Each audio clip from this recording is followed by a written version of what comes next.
Hey guys, welcome. This is a general reading for the collective of Sagittarius, Sun, Moon, Rising, Venus.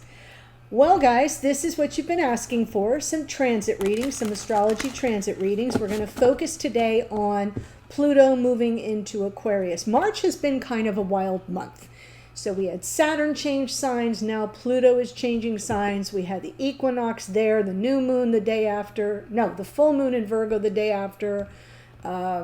We've had just recently Mars move into Cancer on the 25th. So a lot of sign changing, which means lots of planets at 0-degree points, which is a very powerful energetic point, astrologically speaking. We feel that tension. We feel that shift, sometimes on a personal level, sometimes on a collective level. So that's what we're going to focus on today. If you are not interested in hearing about Pluto, just move your cursor forward. You'll find when I start to pull the cards and you can just watch the reading part. But for those of you who are subscribers who have been seeking this information, I hope you'll find it valuable. And if you like the reading and you're new to the channel and you say, well, I'd like to learn more about astrology and tarot, click subscribe. Okay, so I was saying generational. Pluto's a generational planet. And this transit of Pluto into Aquarius has not occurred since the 18th century. And I believe my research says around 1777 or 1778. So think about that. That's the French Revolution, the American War of Independence, the rise of classical music, the development of the very first theories about black holes out in space.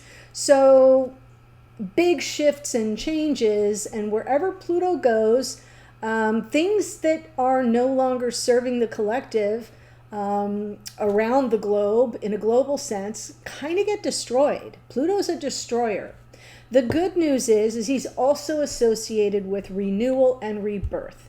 So think about the Judgment card in tarot. That is Pluto. And Pluto rules Scorpio as well as the 8th house. So all those themes of growth and change and transformation and things that need to die off so new things can be born into their place, that is all the realm of Pluto.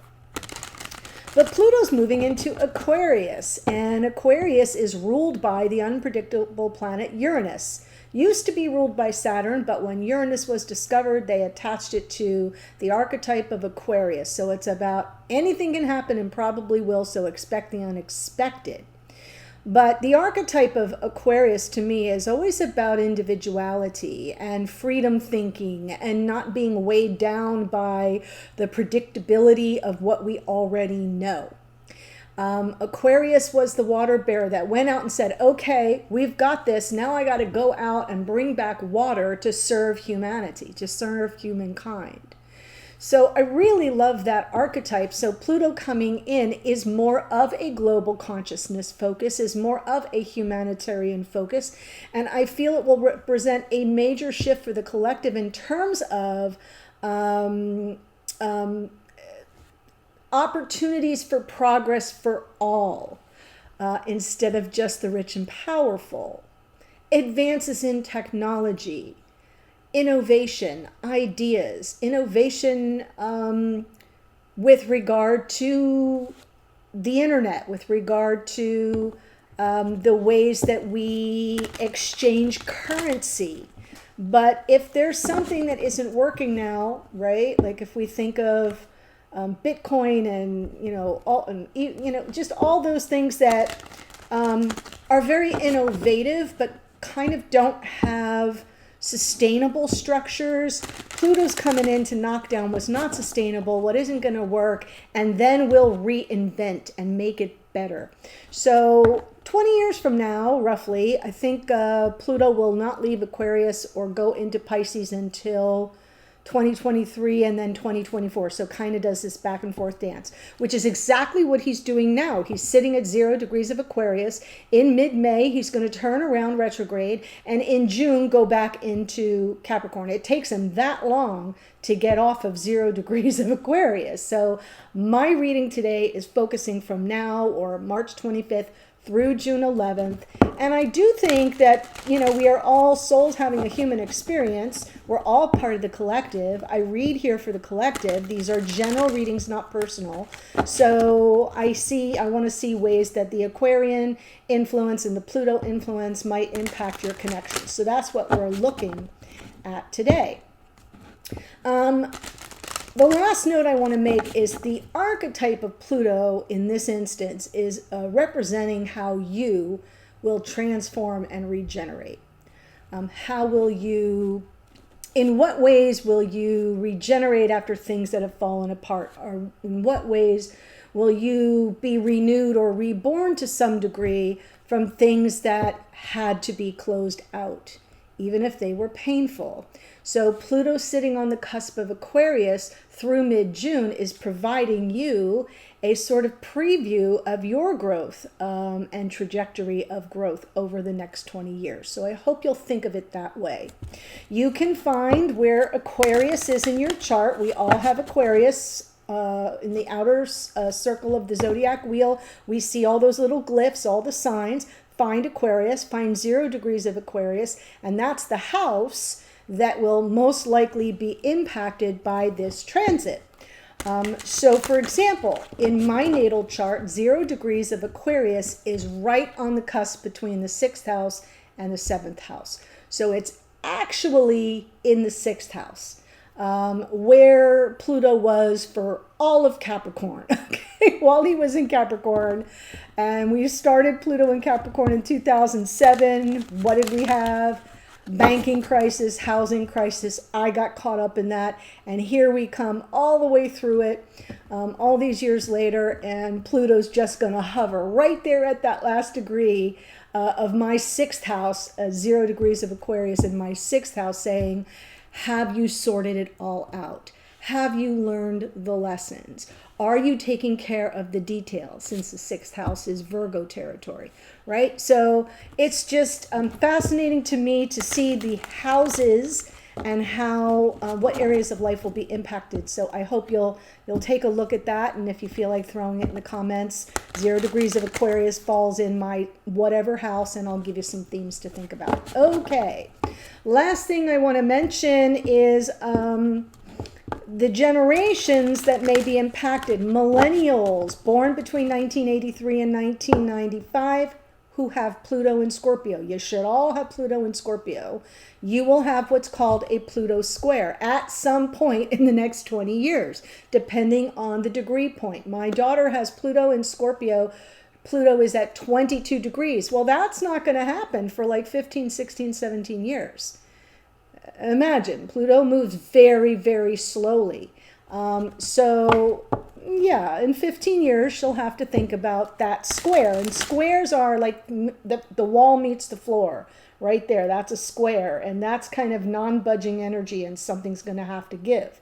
For those of you who are boomers born between 1939 and 1958 who have Pluto in Leo, Leo is opposite of Aquarius on the zodiac wheel. You will have a Pluto opposition.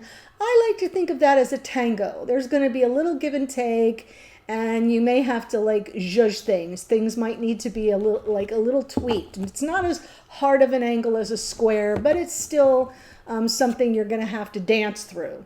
The rest of us are all just going to experience Pluto and Aquarius as part of the global collective, and it's not really a lot to worry about, okay? So there we go, Sag. Let's see what comes through. I'll walk you through the reading and the spread. Ooh, Knight of Swords.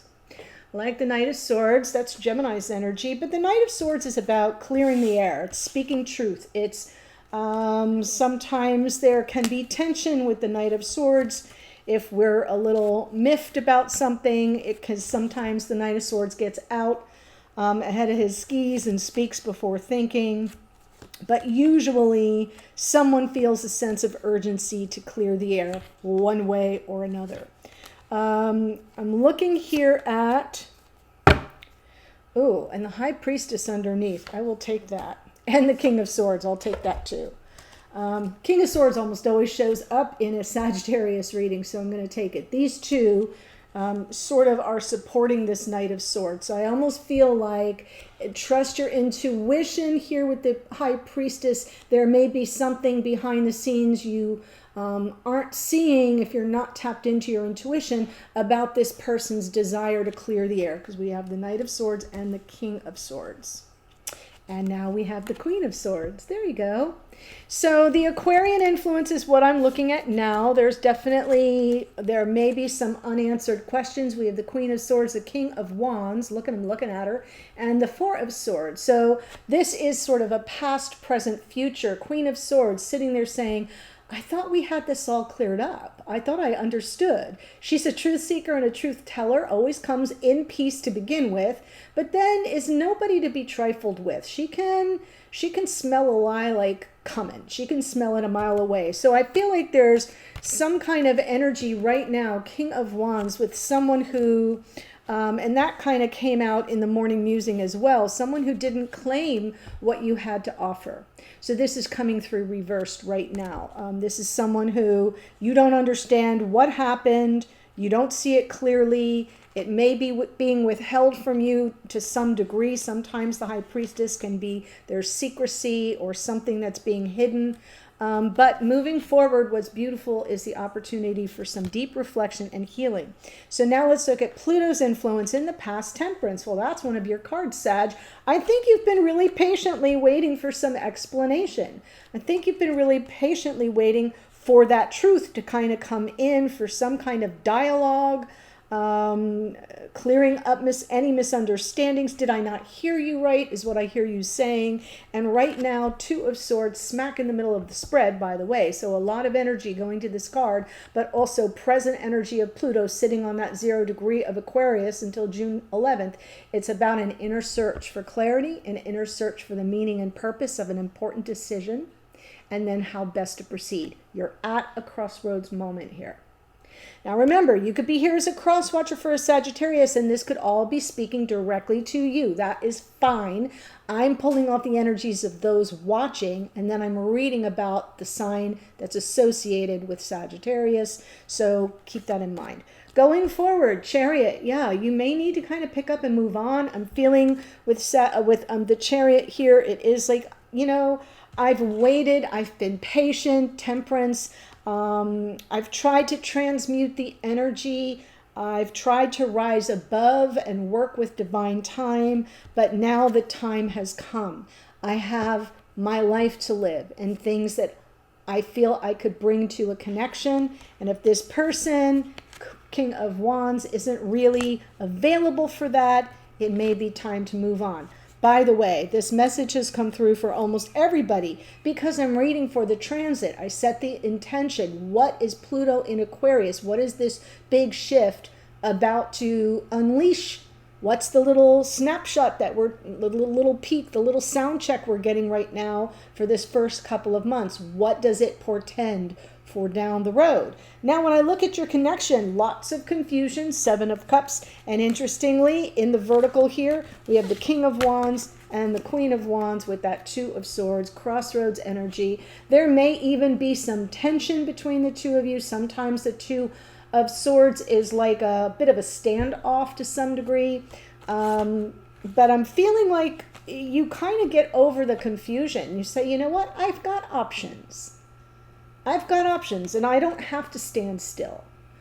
One option is I can sit in a lot of emotional overwhelm and confusion and turmoil. The other option is I can leap into the next chapter of my life, fully empowered.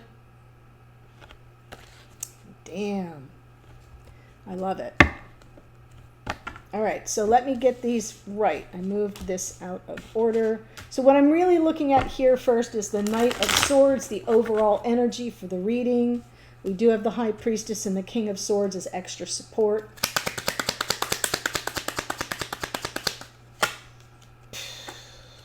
Wow. Right. The sentence that just came in was, is this us? Is this us? Is there hope of the happiness, of the happily ever after? is there some way I'm feeling like that Knight of Swords sense of urgency. Is there some way we can clear this up and get to what is meant for us? But it's coming through as a question. Is this us? Oh my goodness. Okay. Queen of Swords with this King of Wands. Aquarian influences. Well, somebody's definitely gone off the grid here. The Hermit, I'm not sure it's you. Could be, but I have a feeling that your person here, because I'm seeing the King of Wands reversed. I'm seeing the King of Wands as an unavailable lover, someone who is not claiming what you have to offer them. And that's a difficult energy, and there's a remoteness to it. Now, the Hermit, don't get me wrong, is an important aspect of our personal growth, our spiritual growth.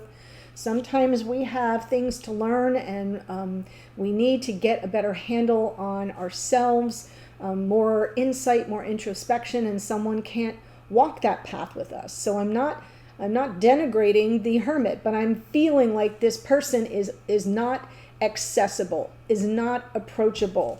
And what are you trying to manifest here? Reunion. This is Pluto, judgment, right? Reunion, second chances, forgiveness, redemption. And I'm feeling that this is underneath, because when I pull from the bottom of the deck, for those who are new, I'm tapping into unconscious awareness, right? Something playing out behind the scenes even. I'm feeling like you don't have the answers from this person because they are journeying, because they need to be clear themselves. Whether this is their energy, your energy, whether this is their energy, your energy, to some degree it is shared, especially if this is twin flame, right? Soulmates, twin flames, call it what you want. There is a mirroring effect. There is an energetic pace that we keep sometimes. So I am feeling like I'm seeing a potential for reconciliation, which is another aspect of the Knight of Swords, mainly because the Knight of Swords mission is to come in and offer clarity and clear up any misunderstanding. And I feel like you're manifesting this energy of the Judgment card. You may not be aware that that's what you're manifesting, but it's like somebody's mastering, that's another energy of the Magician, mastering their own self-exploration. I don't think it's you. I think it's this person. Like, I think you've got a handle on you. And this person has sort of pulled themselves off the grid rather intentionally, and I feel like you're trying to manifest the return. And you're saying, is this us? Is there hope? Star. Deep breath, guys. King of Wands, Four of Swords.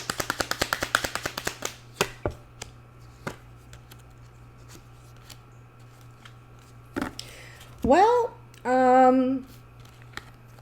we have the Seven of Pentacles on this King of Wands. I feel like this is your patience. You've been waiting for some kind of reciprocity, for some measure of equal investment in the connection. But I don't think you've had it, and I don't think it's likely to show up soon. So I am feeling like this Chariot here, which comes out in Pluto's influences going forward, is coming into your unconscious awareness saying, yeah, I've got to go to ground, really reflect on this, get very clear, because there's an important decision I have to make. You're hitting a crossroads, and I think it's that crossroads of, and I have said it for about 3 other readings in this series so far, of a do I stay or do I go? Is this something where there's some hope for a future, beautiful, blissful, emotional completion, reunion, happiness, joy, or am I just barking up the wrong tree? So the Chariot would be a moving on, a moving forward, with conviction. So let's look at Pluto's portion. In the past, we have Temperance. Yeah, Temperance and the Fool, right? You kind of held back on your impulse to just leap. I feel like this is really powerful because while Pluto's been in Capricorn, making his way through the end of the last degrees of the sign, you've been sort of working with transmutation. That's another aspect of the Temperance card. Yes, it's patience, but it's also about transmuting energies and transmuting darkness into light, and, you know, despair into hope and sadness into joy. And here is like all this patience, patience, waiting into, no, I'm ready to go. So that's what you've been working through, and we do have the Fool going forward. So that's to me a little bit of a sign that while you've been working on this, it's kind of been playing out behind the scenes for you. It's not something that's been in your conscious awareness, but now it's coming to be a matter that you have to make an important decision around. So let's look at the Two of Swords and the Chariot. Ten of Pentacles, Nine of Wands, Nine of Pentacles. Oof. Well, it is a decision about your future, about life partnership. And I do feel I'm seeing the question, the choice, right? The do I stay or do I go? Do I hang on longer, or do I just cut my losses and move on my way? Nine of Pentacles is the single person in the tarot. So I'm feeling like that's what I'm seeing. You're not the only reading. It's come through for a lot of signs that there is this important decision coming, this moment of truth, this sort of crossroads energy where you have to decide, is this something that I want to carry forward with, or do I just want to, you know, cut it loose and move forward? And there doesn't have to be any drama around it. It could just be that, you know, this is not meant to happen at this time for whatever reasons. We're not always walking the same path at the same time. And I feel like at some point we have to sort of shake something off and make ourselves open, clear the path so someone else can come on the path, someone who is ready to claim what we have to offer. And, you know, that's a difficult choice for many of us who have invested a lot of our time, our love, our hearts, our energy, our soul, our spirit into one connection. And then we say, you know, this isn't going in the right direction. And I feel like that's where you are right now. Okay, so let's see the Seven of Cups. King of Cups, Nine of Cups, Five of Swords. Yeah, I think in this part of the reading, there's a lot of feeling defeated. We have that Seven of Cups, the emotional overwhelm, very exasperated. The Five of Swords underneath. Have I just been played? Like, I'm feeling so defeated. I thought I was doing the right thing. Swords as thoughts and perceptions. And maybe you made a choice to hang out because this is King of Cups, the keeper of your heart. But they haven't done anything. They haven't taken that action. So I feel there's some complacency here with the Nine of Cups. Sometimes the Nine of Cups is wish fulfillment. I feel there's been an absence of wish fulfillment. I feel that there's been more confusion and energies of feeling defeated or set up or somehow played because the person that you have in mind, and we have right now, we have the King of Swords, the King of Wands, the King of Cups. We're missing the King of Pentacles, and that's very interesting because the King of Pentacles is the one who shows up for you in 3D. Of all the kings, he's the one that commits and stays, okay? So I feel like there's been a lot of emotional complacency with this person, confusion, leaving you feeling defeated. So now where are you headed? Queen of Wands says, oh, hell no. No, no, no, no, and no. And then we've got the Fool, so let's see that. Eight of Swords, Four of Wands, Four of Swords. Let me pull an extra card for the Fool. Yes. So perfect, because what I'm seeing here is like 2 steps forward, 1 step back. I do kind of feel like you start to feel empowered and then you second guess yourself because you are seeing this as a potential twin flame, life partnership. Underneath, really wanting to think it through deeply and spend some more time on healing before you make that final decision of whether you just need to move on. And then what lands on the Fool, because the Fool would represent brand new leg of the journey, right? Taking a leap in a whole new direction, a brand new beginning. Very hopeful, very optimistic. That is Aquarian energy. And then we get Scorpio here with the Death card that says, yes, I'm going to take the leap because I've got to grow. I've got to transform. I've got to leave behind what no longer serves me. So I am feeling like I'm seeing a shift here. It may do a little bit of a two-step, kind of like Pluto in Aquarius, back into Capricorn, back into Aquarius, back into Capricorn, back into Aquarius. It takes Pluto until November of 2024 to move into Aquarius to stay. That's how long he's going to be back and forth. So it feels like I'm seeing that playing out here, 2 steps forward, 1 step back.